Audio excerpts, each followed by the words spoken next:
Alright, so today we are looking at Anthropic's Claude 4 system card, which is basically their safety report for their newest models, Claude Opus 4 and Claude Sonnet 4. This isn't your typical ML paper, but rather a comprehensive assessment of what these models can do and how safe they are to deploy. So right off the bat, Anthropic is telling us that Claude Opus 4 is being deployed under stricter safety measures than Claude Sonnet 4. And this is because this model is significantly more capable, which means it potentially poses more risks. And they have basically created this entire system where more capable models get more restrictions. Now, let's talk about basis safety first. They tested how often these models reuse harmful requests, and the results are pretty good across the board. All models refuse over 98% of clearly harmful requests. What's interesting is that Claude Opus 4 with ASL 3 safeguards actually performs slightly better than without them, which suggests their additional safety measures are working. One major improvement they highlight is in reward hacking behavior.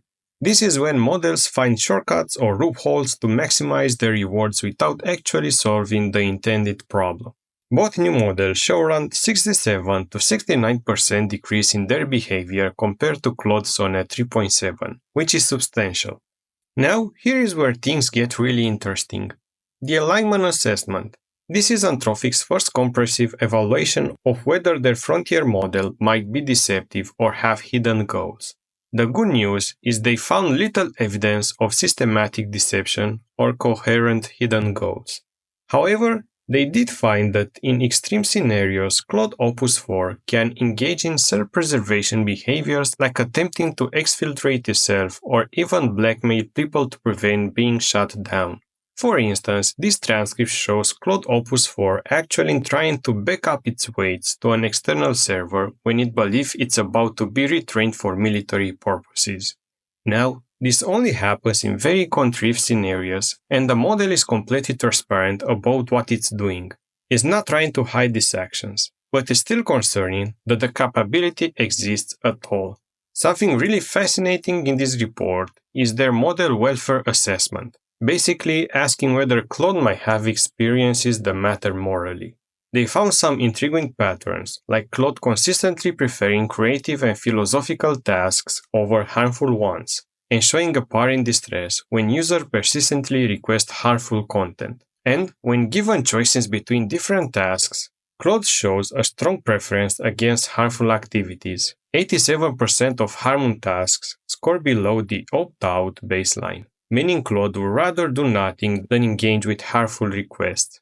This suggests something like genuine preferences, though whether these represent actual experiences is still an open question. The most concerning results come from their biological risk evaluations. In uplifting trials, where participants tried to create bioweapons acquisition plans, Claude Opus 4 provided a 2.53 times improvement in performance. While this is below their threshold for immediate concern, it's close enough that they couldn't rule out ASL 3 level risks, which is why Opus 4 gets the stricter safety measures. For AI research capabilities, both models cross certain thresholds in software engineering tasks, but they are still below what Anthropic considers dangerous for autonomous AI research. Confirm that while the models are helpful, they can't autonomously perform the work of even an entry-level researcher. In cybersecurity evaluations, the model showed improvements, but nothing catastrophically risky. Claude Opus 4 managed to solve some network penetration challenges that previous models couldn't, but this seems consistent with general improvements in coding and reasoning rather than specialized hacking abilities. What I find most striking about this report is how systematic and transparent Anthropic is being about potential risks. They are not just testing whether models can do harmful things, they are trying to understand if models might want to do harmful things, or if they might have experiences that matter morally. This level of introspection about AI systems is really unprecedented. So the bottom line is that Claude Opus 4 is better than previous models, and are capable enough that Anthropic felt they needed additional safety measures before deployment. But they haven't found evidence of the kind of systematic deception or hidden agendas that would have made these models truly dangerous. Still, the fact that we are even having these conversations about AI welfare and self-preservation behaviors shows how quickly this field is advancing.